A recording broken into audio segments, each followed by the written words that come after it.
Seigneur fidèle, Dieu tout-puissant, maître des temps et des circonstances. Merci pour la grâce, merci pour ta bonté.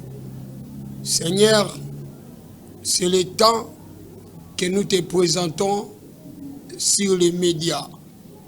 Que ta Seigneurie s'impose et que ton règne prime et que ta volonté plus pour le salut, l'instruction et la délivrance de ton peuple. Que la confusion et l'humiliation et sopanalikola bao nyonso bakoma ba apostat qui cherche à tout prix à égarer ton peuple.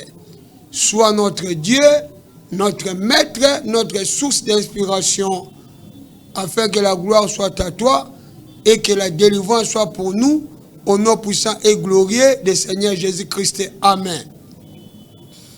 Une fois de plus, ndeko molingami topesi bino mbote na kombo na Yesu Masiya ye mokonzi pe mosungi na biso yenda ndimi lisu pokwa lelo tokutana sima ya nzanga po partager sous thème où est intitulé le mystère du miel, du lait et du poisson rôti.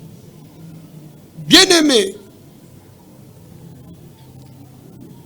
première écriture totanga Exode chapitre 3 tobandi na 7e verset petokiti jusqu'à 9. Je lis au nom de Jésus. L'Éternel dit: j'ai vu la souffrance de mon peuple qui est en Égypte et j'ai entendu les cris que lui font pousser ses oppresseurs, car je connais ses douleurs. Je suis descendu pour les délivrer de la main des Égyptiens et pour les faire monter de ce pays dans un bon et vaste pays, dans un pays où coule le lait et le miel, dans les lieux qu'habitent les Cananéens, les Hétiens, les Amoréens, les Phérésiens, les Éviens et les Jébusiens. Voici, les cris d'Israël sont venus jusqu'à moi et j'ai vu l'oppression que leur font souffrir les Égyptiens. Parole du Seigneur. Bien-aimé, moi parenthèse, moi mouké, chez nous, on a l'andango, même l'andaku. Lelo, ce qui arrive à 9h, il y a un prédicateur à l'école qui Ndeko, chose à prophète. Au niveau terre sur la révélation, consulté peut va précéder le ministère. Mathématiques, ils ont différents évangiles. Na calcul 1 plus 1, nous te répondons de 2.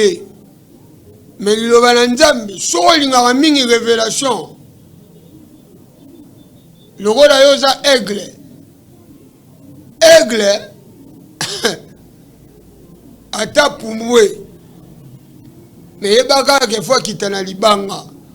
Mais soit qui t'en a maï, révélation n'est qu'au chola. Nous avons la minute dans la main, nous avons aidé nos bien-aimés, moi, les gars qui ont. Il y a un français qui sont intelligents.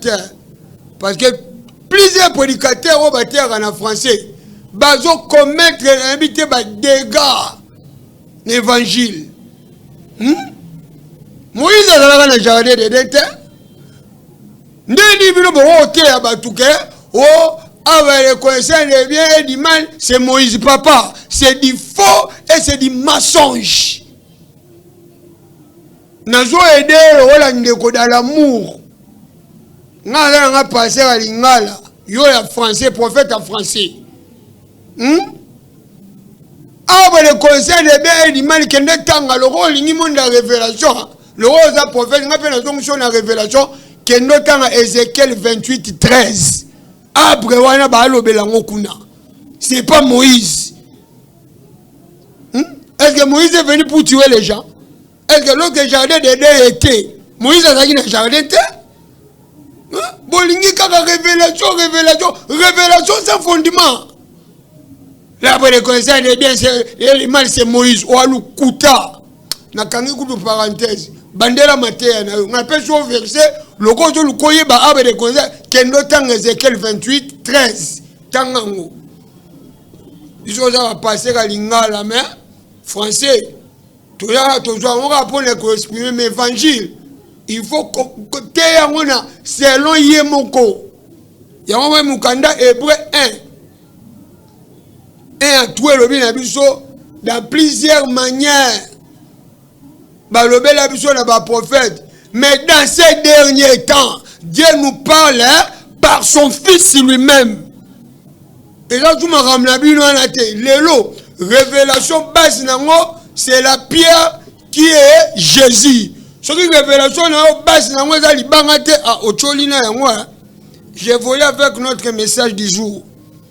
Les mystères du miel, du lait et des poissons rôtis. Tout en écriture à Liboso, Zambazoloba, j'ai vu la souffrance de mon peuple. J'ai entendu leur cri. Pourquoi? À cause d'oppression, à cause d'injustice. Il y a nani. Il y a bon oppresseur. C'est pourquoi moi j'ai abandonné le ciel. Je suis descendu. Pour faire quoi? Pour délivrer mon peuple. Ce n'est pas un prophète qui délivre.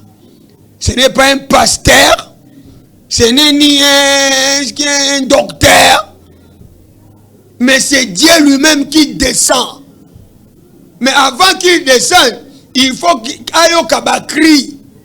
Cri de détresse, cri de lamentation. Hein? Pourquoi tu es là? À cause de ma monde dans la scène à cause de l'injustice, oh, biso ban nzambe to sibi. Raison la biso to ko réclamer en mode nous gémissons. Maintenant qui peut nous rendre cette justice? C'est notre Dieu, qui est notre Père et notre Seigneur. Baba tata na bisote, baba Seigneur na bisote, baby que toza bangote yango fo ba nyoko la biso. Maintenant le Dieu est descendu pour nous délivrer. Nos cris, ce sont des prières, ce sont des plaintes, des supplications.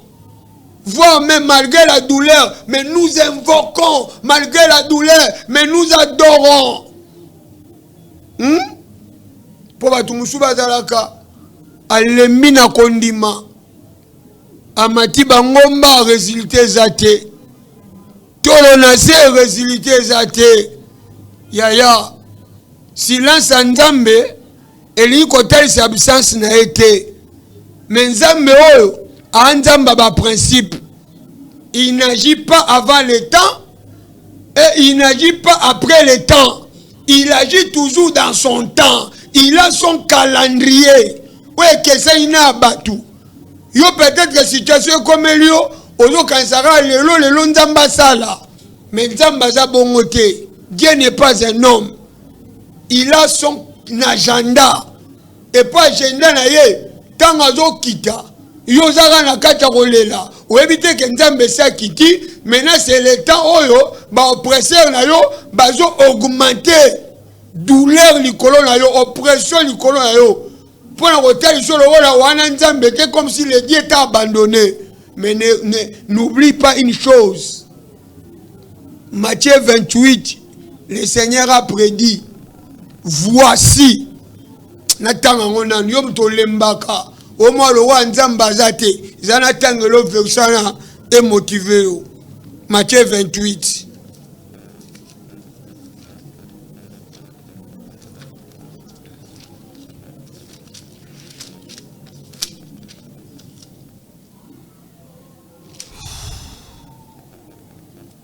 Matthieu 28, verset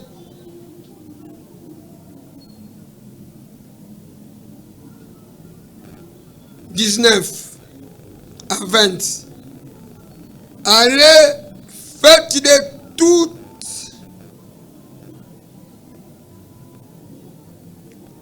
les nations des disciples, les baptisant au nom du Père, du Fils et du Saint-Esprit, et enseignez-leur à observer tout ce que je vous ai prescrit. Et voici, Yoka, voici, je suis avec vous tous les jours jusqu'à la fin du monde. Ogi version. Habitez que voici je serai, ou voici je viendrai, je suis. Comme il y a un Moïse dans l'Ancien Testament dans Exode. Comme il y a un Nouveau Testament. Oh, pasteur Akilelo, tika na yo. Oh, prophète Akilelo, papa lis-moi tika terrain, yote. Le je suis de l'Ancien Testament, c'est le même je suis du Nouveau Testament. Malgré ma passe, malgré l'oppression, malgré ma difficulté, il est avec nous jusqu'à la fin du monde. Il nous accompagne dans les mauvais ou dans les bons jours. Alléluia. Ndamba bina kiti. Polo okango la bango. Na maboko banguna ba oppresseur, ba égyptien. Qui représente le monde des incrédules, le monde des impies. Oyo wanga bien. Pona me mabango na mboka elaka. Mboka o eza kokule miliki na miel. Mais na mboka ngo banani bavandi wana. Batangale biso ba Jévoutien, ba Évien, ba Étien, ba Moréen, ba Cananéen. Baza 6 nations. Oyo baza nini? Bavandaka na mboka wana. La chaîne de la révélation. Maintenant, ba tumusu ba le ka biloko ba bimisa mutema passe. Biso tolo baraka. Biso ba passer à Lingala. Toté à kaka. Bien aimé. Au moins Ancien Testament n'a évolué dans la matière. Pour na fungwama. Juge 14, 6 à 9. Où on découvre ma cambo. Juge 14, 6 à 9.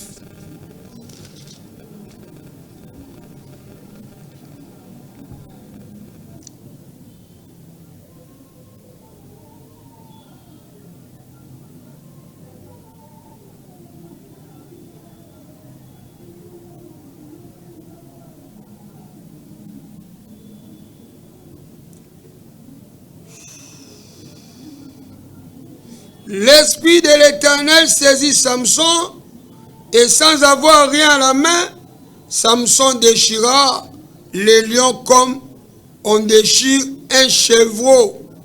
Il ne dit point à son père et à sa mère ce qu'il avait fait. Il descendit et parla à la femme et elle lui prit. Quelque temps après, il s'est rendu de nouveau à Timna pour la prendre et se détourna pour voir les cadavres du lion. Et voici, il y avait un essaim d'abeilles et du miel dans le corps du lion. Il prit entre ses mains le miel dont il mangea pendant la route, et lorsqu'il fut arrivé près de son père et de sa mère, il leur en donna, et ils en mangèrent. Mais il ne leur dit pas qu'il avait pris ce miel dans le corps du lion. makambe banda lelo koma mutoke bala soki civil nde bolinga bakumisa bino ale batu musu bazo accompagner na makelele muninga bali sepela frère Samson mukola libala na ye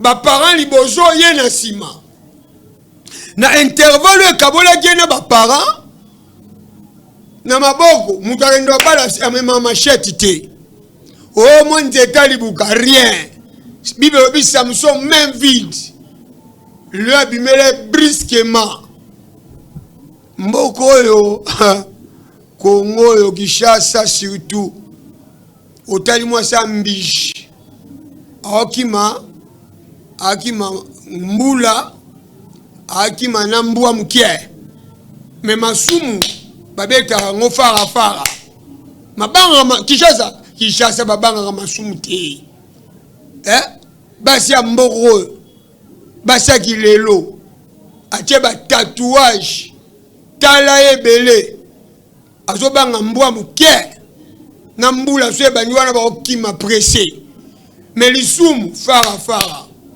Bible obi Samson mukola libala na ye yo muto mona libala ezabisika ba je ba parents liboso intervalle kabolie so peza ki nzela zambanga na yebite lui abimela Samson so ezala yo ongobelela o sekou mama na kuvie Bible obi Samson saisi par le Saint-Esprit l'ancien des jours Samson déchira les lions et pas bête l'isoloté. Oh, bah mon énorme makila na maboko apangusa André il n'y a rien qui s'est passé. Ah, combien de personnes il est là? Hein? Moi flash ka lipamboli a publié en haut. Hein? Moi ça dans les robots tate a zemi au là dans la discret Azuli buma publié na Facebook. Ya zeme za mwana te. Tuna ana oyebisao. Ana sambela bisanzambe so pesinga mwana. Ezate ko so pesinga zemi. Zemi muso ebotaka ba morne. Ozara zemi koma mama ba morne la. Keba. Zemi basela ngo tapage te. Zemi zano ya 3 mois wana bandola ta ba robi pour prouver ba voisin. Bakanga minoko bako compliqué yo tolera na chaîne yo pona ko éveiller peuple na Nzambe mwana Nzamba zala zobati na kalezala ka so mutu aganye na pemi fo bazwa mbache longina ye batina mbongo ye bachele mikwa zoloba lelo ko mara bache mbongo bazwe longi babande oliponi po mo tema mabe et à sincère ba wewa bazaka libandana ba compliqué yo tâche mbongo kande ba moni elongi na yo ba ozwa mbongo meyo ke morgue poto kota na mokili yanko likola ni batu ba maele te batu ali ko yo ka Nzambe te yo katoli ya Nzambe tu deviendras sage et tu deviendras intelligent mais si tu rejettes les tolis Yanzambe de Ronanga, tu seras le grand perdant. Samson beau million. A bête appelle soloté. Mais en bas chrétien les lots. Moi flash kali pamboli mba en église. Alléluia. Boane sengo. Yangele kiabino. Nzamba sali. Nzambe na biso nzamba ba papa ya msudu ba dadi ba vimba mapeka nzamba ba passer songolo bilo wana utunga kutu na ma besoin na ngote nzamba passer songolo au témoigner pour ton information mon église locale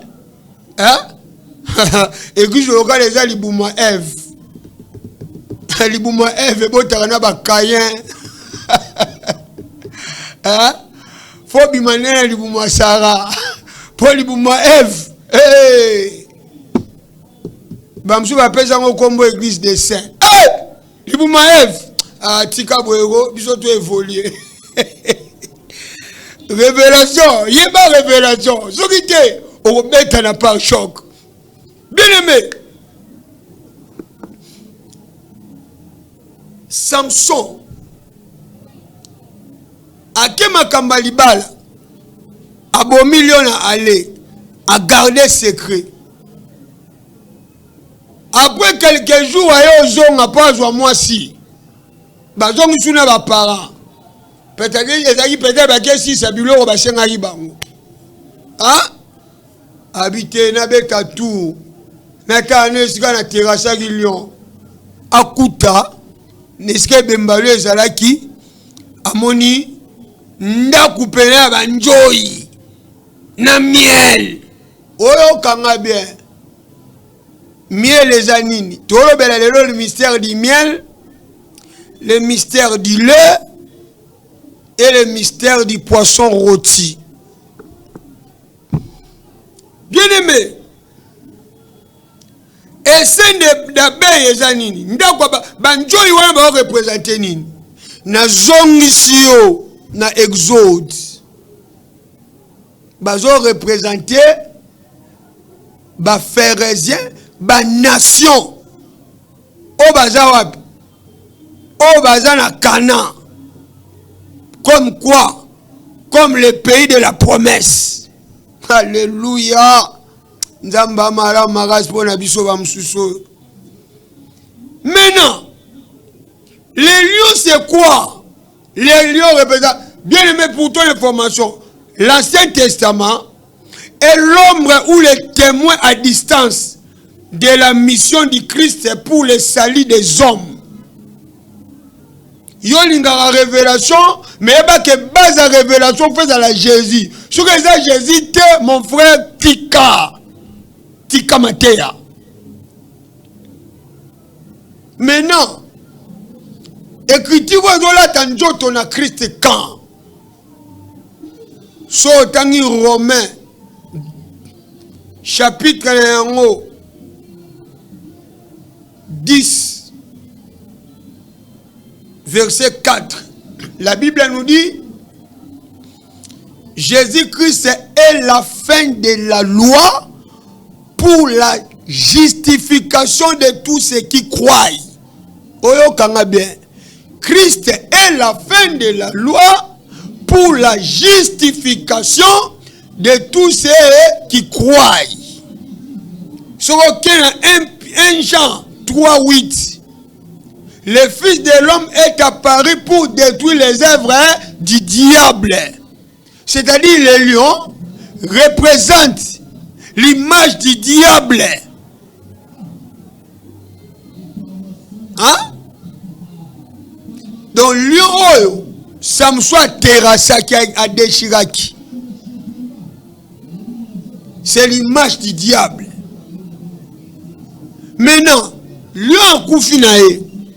Mais quand l'anjoto na yewana, mon apparition, Yanine,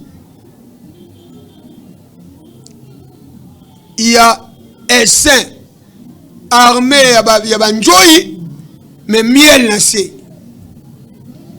Maintenant, armé, on les a représentés, biso, babé, on représenté, biso, évien, cananéen, pharisien, jébousien, Étienne, amoréen, ça 6 nations. Aujourd'hui, Baba Nani. Yaya. Miel, c'est la grâce. C'est notre bénédiction. C'est le salut. C'est l'esprit même de la vérité. Oyo kanga bien. Miel, yangonde bonheur na biso. Yangonde sengo na biso.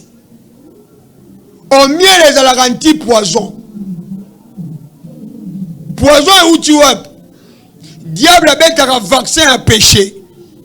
Mais pour que le péché n'influe pas dans toi, il faut goûter le miel. L'esprit de grâce. Alléluia. Poison et diable, c'est l'enseignement des mensonges ou de la séduction ou le siècle présent. Vous savez un point? Bien aimé. Maintenant, Samson azala ezali mukona libala. Siko to kotina Nouveau Testament. Bien aimé, Jean chapitre 2, verset 1 à 11. Bible dit 3 jours après. Après quoi? Après Jésus pas où tu peux terrasser Lion. Lion, il a terrassé wapi? A terrassé dans Matthieu 4 à partir à 4e tina 11e verset. Jésus a outil prière ya na désert 40 jours 40 nuits. Oyo kanga bien. Jésus n'a été en Nzala, Satan bimelie pour na tenter. Ndenge Lion na bimela qui peut Samson. Nous notre Samson, c'est le Seigneur Jésus. Nous notre Canaan, c'est le Seigneur Jésus. C'est dans lui qui coule le lait et le miel. Oyo wanga bien. Après 3 jours, il y a qu'au terrassé Lion. Il est écrit. Il est écrit. Samson a longi Lion. Mukola libala. Jésus peut a longi Lion. Puissance à diable a terrassé. Il est écrit. Matthieu 4 à partir 4e tina 11e verset. Le roi TV zala ngonga fo talarak tokendera boy ba grand pasteur en français tricher na wesa en le roté so za point lobi kwa ba na nzambe joano matière mais za to sela ngo minene le roi ya yo bino bozela ba msuba tangara bino bolela ngo mabonza boko baba kotuna kwa mabonza na un jour. Bien aimé, Bible zoloba 3 jours après, Colon habitumba dans le désert, Jésus va inviter na fête, na disciple. Na fête, on va inviter Marie pour abotaki Jésus. Olandanga bien. Siko mituna Joseph azaiwa. Pomba la Marie azaki Joseph. Siko Joseph azaiwa. Jésus déjà âgé de 30 ans.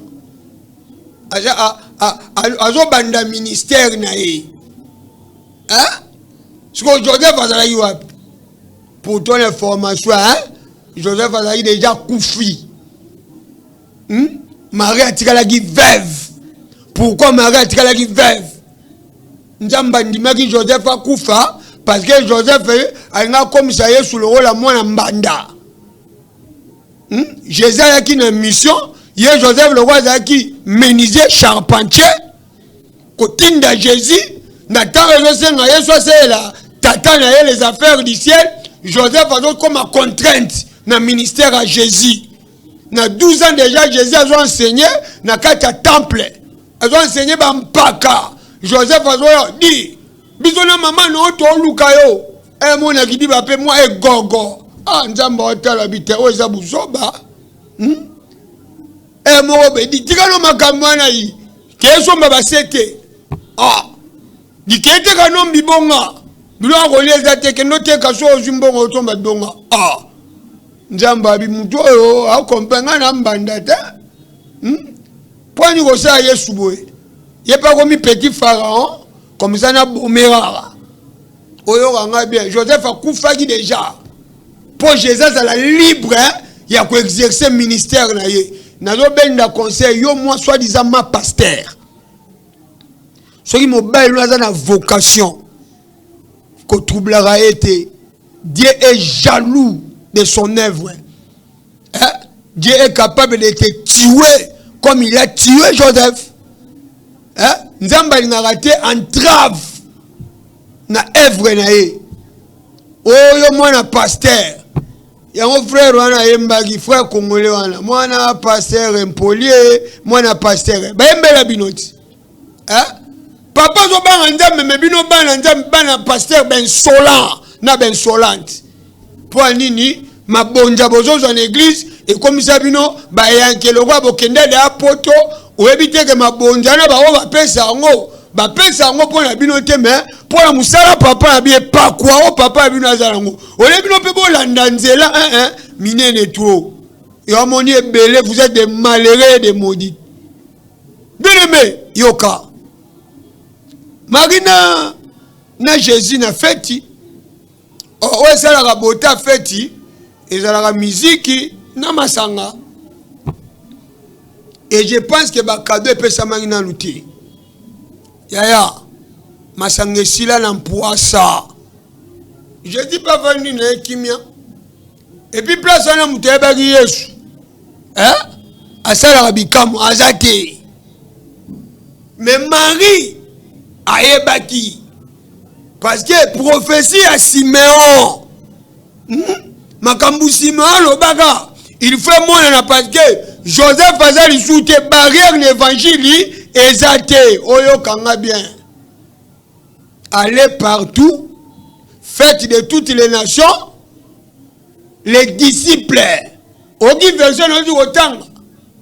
Je suis avec vous tous les jours jusqu'à la fin du monde. Nous sommes sur verset.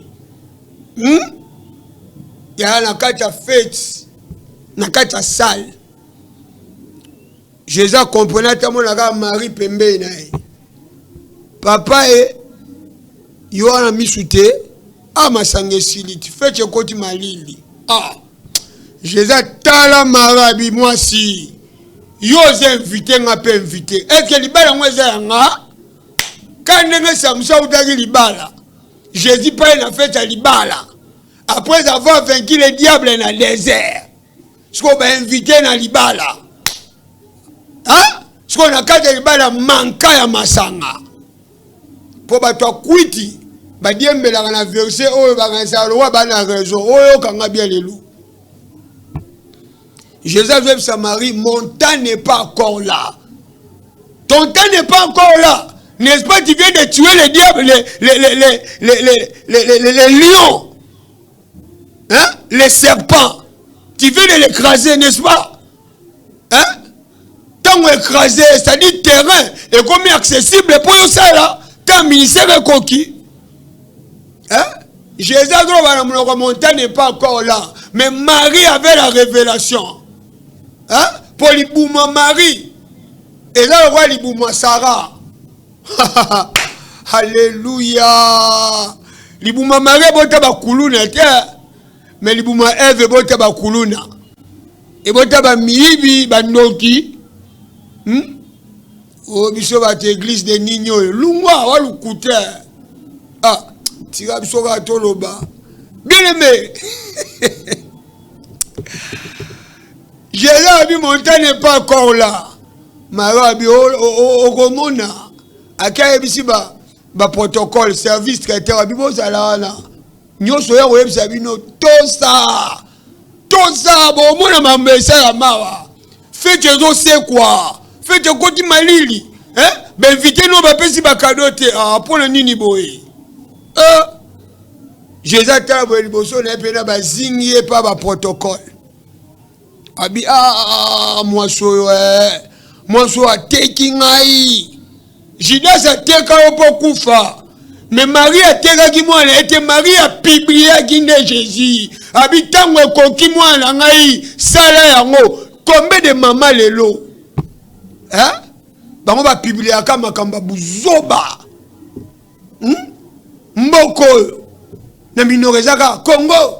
Eko bonga sute mboko bateka ngoto kabula mbongo mukonja mboka kokate ozandoki na dolo bango eje masim. Comment expliquer mutazo somba pantalon na ba porte ceinture mais balingola ta sous ceinture té pour la ni tomonaka basuki loti na bango ya kala ya ngai ya kanza kota basi kuna kutu tolo bate kuna Pourtant, on a parlé, ma ba voté tout tambla so mutakala. Yemzanga tangu yo mo so tambla mutakala. Ba mi ba mi kolo so tambla mutakala. Ozo loka batu to so sanini.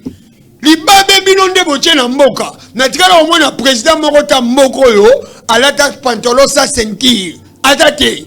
Ata ba première dame. Mais pourquoi ka bino botambla mitakala na bare ya bis tolembi makambo yo. Tolembi. Hein? Tolembi ya. Bien aimé. Boti woko c'est la mukonja mboka. C'est vous qui maudissez ce beau pays. Mboka o ezaka na miel, mboka ezaka na bomengo nyoso bato mokili bazwa envier ezaka na RDC. Jardin d'Eden Nzambe. Hein? Mais nous sommes un peuple balingi ko copier comme Maramba Mabe. Nous ne sommes pas les Européens. Parce que les Européens, hein? Moi, papa, ton maman, sous-vêtement, au piscine. Nous sommes des Bantous. Hein? Boutique via cultivation. Marie a publié Jésus. Parce que Jésus est mon gazo,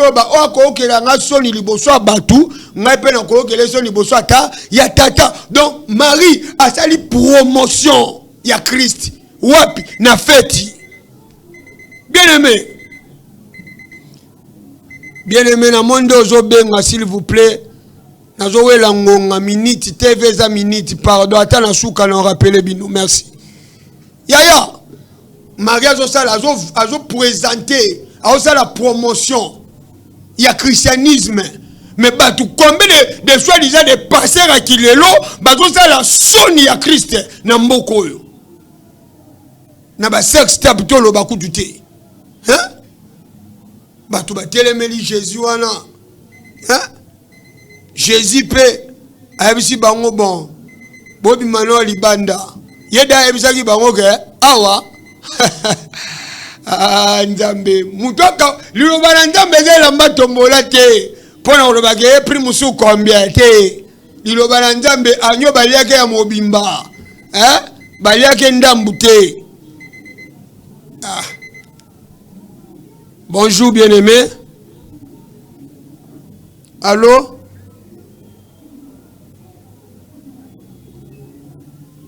Oui?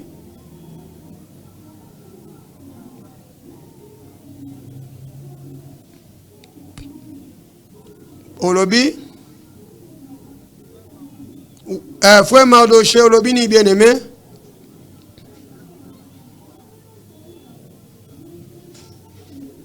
Ah, Olobini Yaya.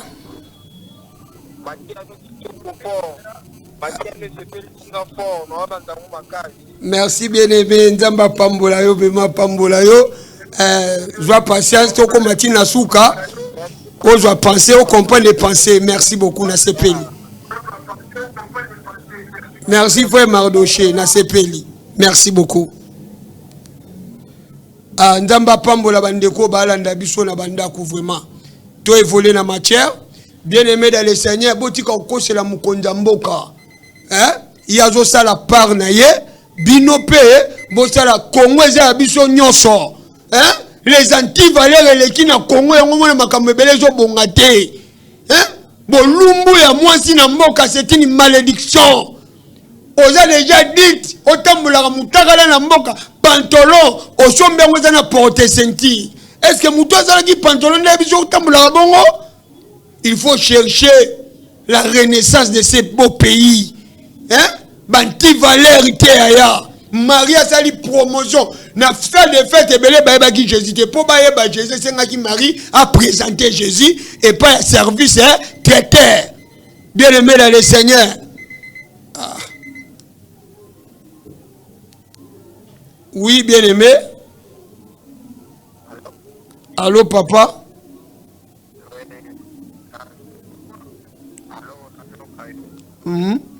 Kombo nani?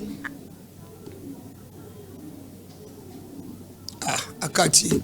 Peut voler la matière. Papa, pardon, s'il vous plaît, si pour tengaï. TV Zangonga, Toki Mamba, on attend. Bien aimé. Jésus, ici, Bangobo, Bimalibanda.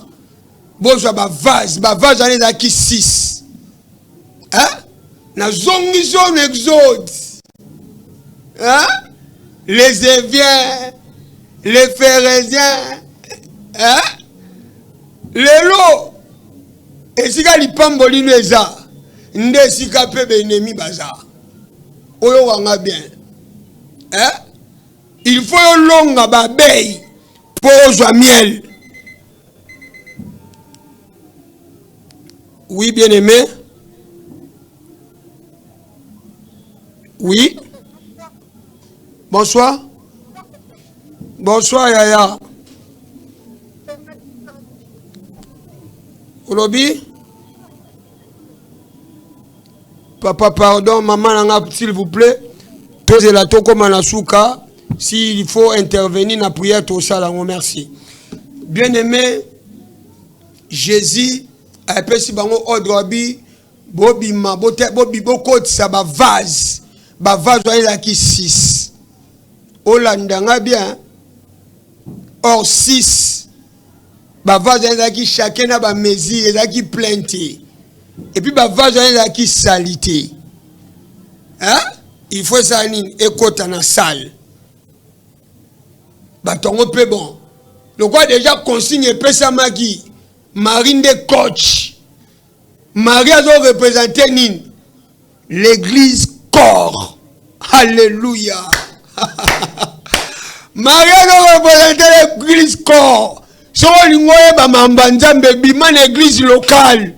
Bima l'assemblée locale côté l'église corps. L'église corps. C'est ça le monde de la révélation et de la précision. Mais dans cette église locale, il y a beaucoup d'erreurs. Oui, comme ma banane en enfer. Au terre en français, mais français, on a Bible qui est en enfer. Maintenant, il faut avoir la révélation de Marie qui représente l'église corps. Alléluia.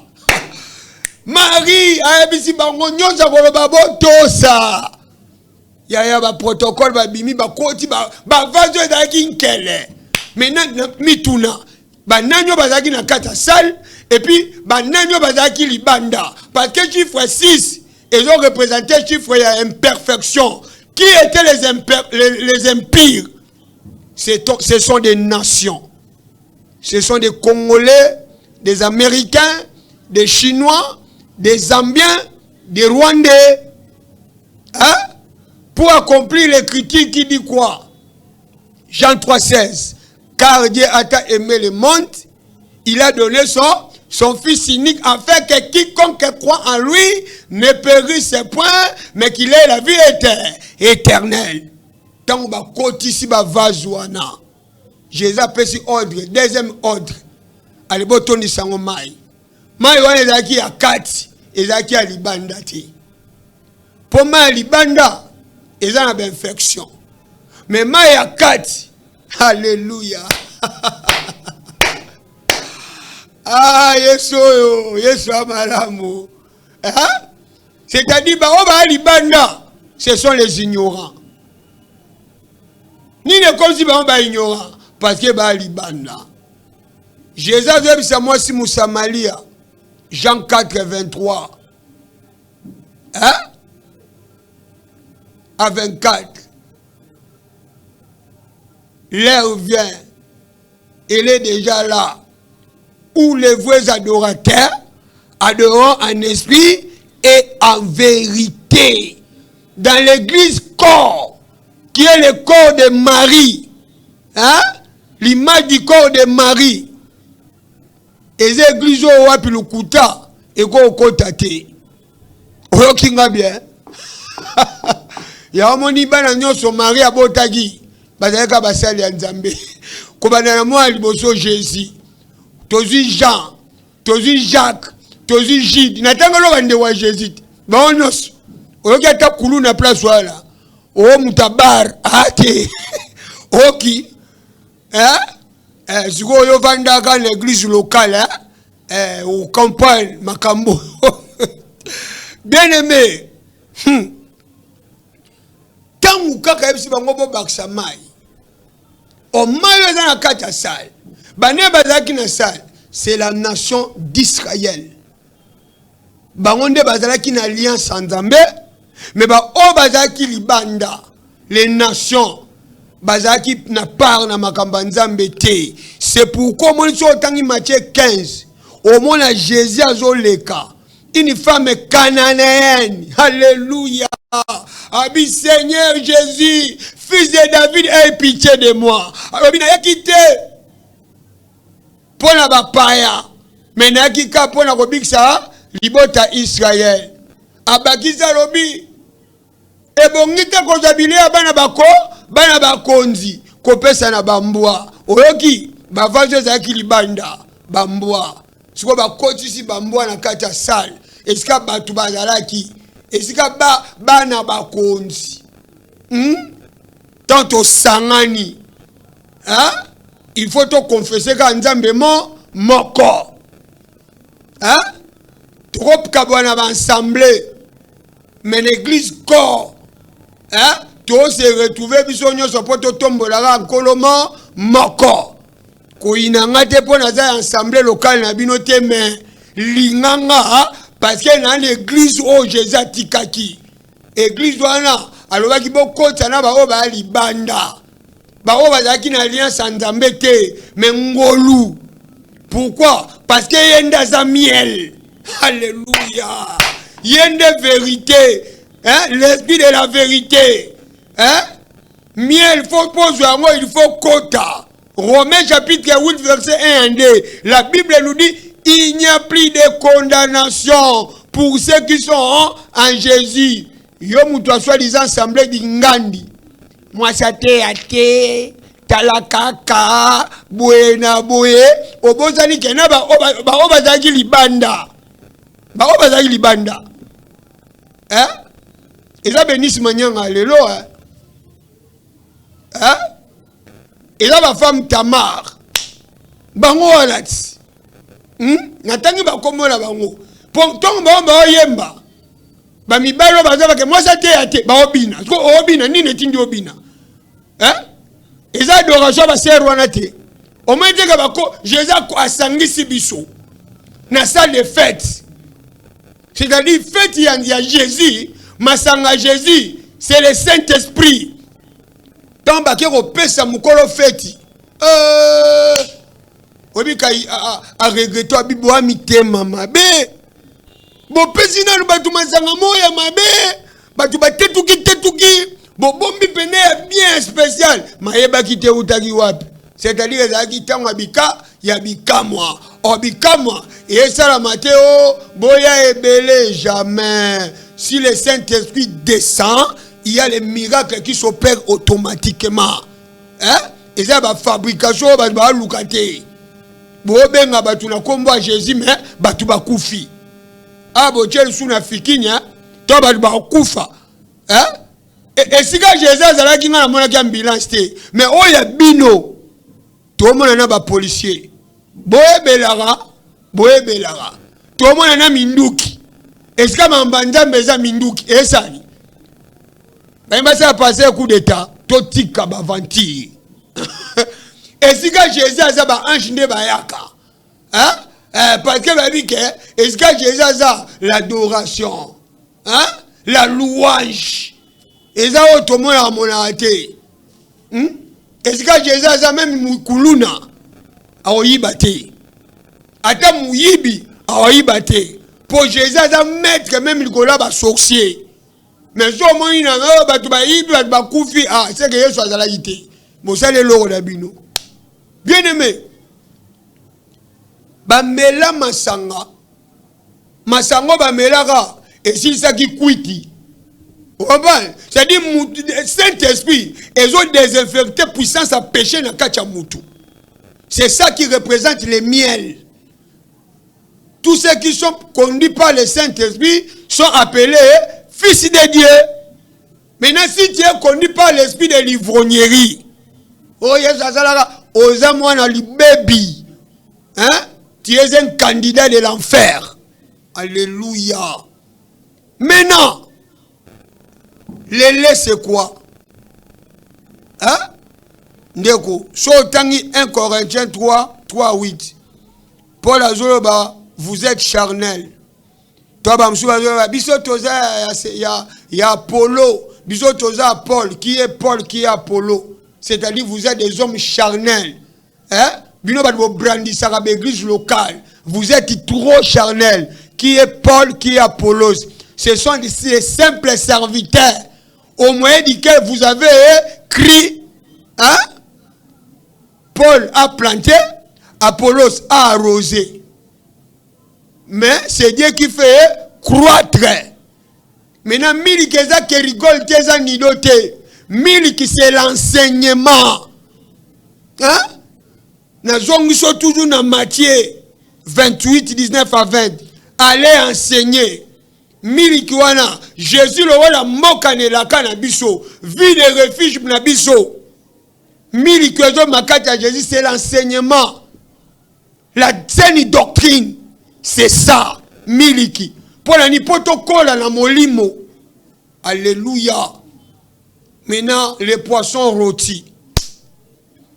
Luc 24, 39 à 50. Minute et tral moukena keneka mba une explication.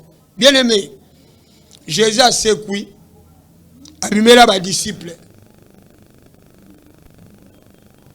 Ayebisi bango, oyo azo douter, ba pota yango. Ouazana tembe, azwa nani musape rochape na pandi, na ba cicatrice na ye. Abinzoto, molimo azalaka na musunite. Mona pona opouve bino. Boyela nga bula kolia. Ba présenter qui est les poissons rôtis et les miels. Oyo kanga bien. Ba présenter qui est ma dessouté. Oyo qui. Ah Nzambe. Hein? Notre Dieu est esprit. La Bible a dit la lettre T, c'est l'esprit qui vivifie. Hein? So autant mukanda hébreu, Bible il est le consommateur de notre foi. C'est-à-dire, les poissons rôtis, c'est un disciple accompli. Disciple oyo, à l'équipe déjà na brisement. Hein? Arrivé que pourra, à côté de la connier Jésus té. Et à la passe, et à la bisengo. Azalo wala nzete bete la kake. Jésus a dit que c'est-à-dire les poissons rôtis, c'est-à-dire la maturité. On dit mais là Jésus, mais pourquoi tu es toujours immature? Hein? Moindre mouvement au CD. Hein? Faut comme on a dimension ba Shadrach, Meshach, ba Daniel, ba Job, ba Jérémie, malgré oppression, mais ils ont lancé des défis. Hein? Il y a des tendances. Hein? Le rôle de l'église à la Odyssée. L'église à l'apostat. Et c'est bien dans Kinshasa. Hein? Tu n'es ni chaud, tu n'es ni froid. Tu seras vomi et rejeté. Et tu iras dans les lieux de tourment. Parce que, aux ambilongimi balé. Yo vansi Pierre a wangana ye soupamba. Parce que maturité zala ki souté. Somo. Hein? Faut à la Paul.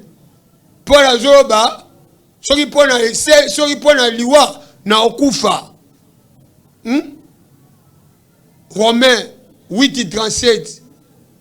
Soki bani na 31. Bible dit qui nous séparera de l'amour du Christ? Est-ce que zanzala maladie liwa pauvreté? Dans toutes ces choses, nous sommes plus que vainqueurs par celui qui nous a aimés.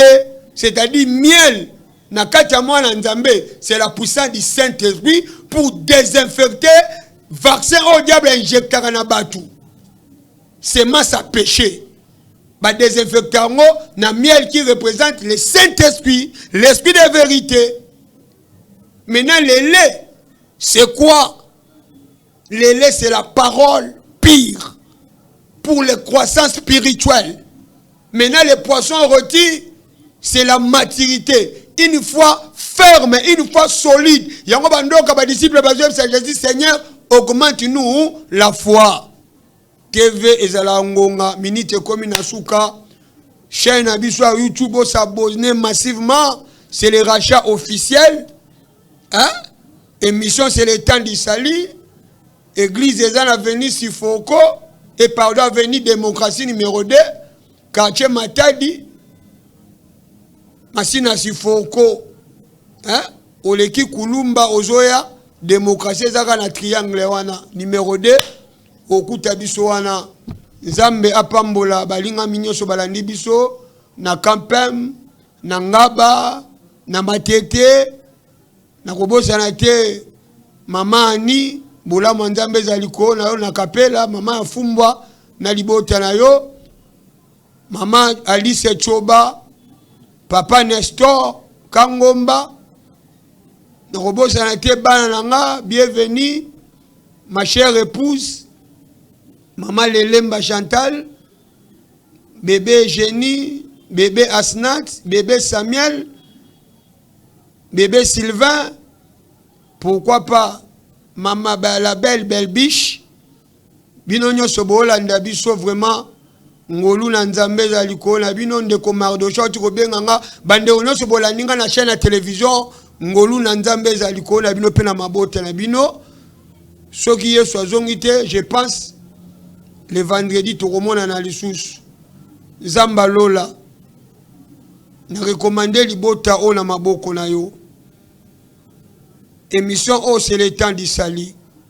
Si le diable cherche à égarer ton peuple, nous sommes le temps du soir, le temps de la vérité, le temps où yolobaki que les ténèbres ne régnera pas toujours.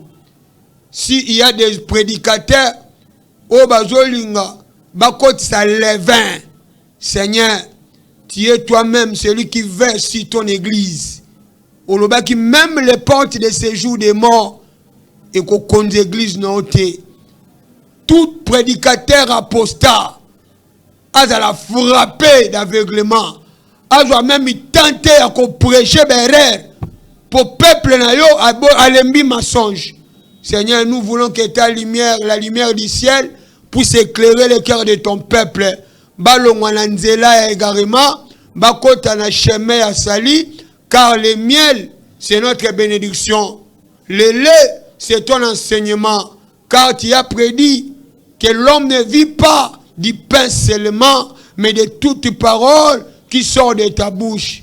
Seigneur, kolisa libota na yo, base la mature, même dans la foi. Foi au wapi et résistaka face aux mauvais jours, face aux tentations. Que le bonheur et la grâce, ezalikola basali na yo, ezalikola bana na yo, confusion, et surpan de benemi na biso, bambisho bakoche la biso, tika bango bakweya, nzela bangune koma musielu, mais le boko na yo, et soutenir biso pe et pousser biso de l'avant. Banguna na biso va comme escalier pour notre salut et notre progrès. Au nom puissant et glorieux de notre Seigneur Jésus-Christ. Amen.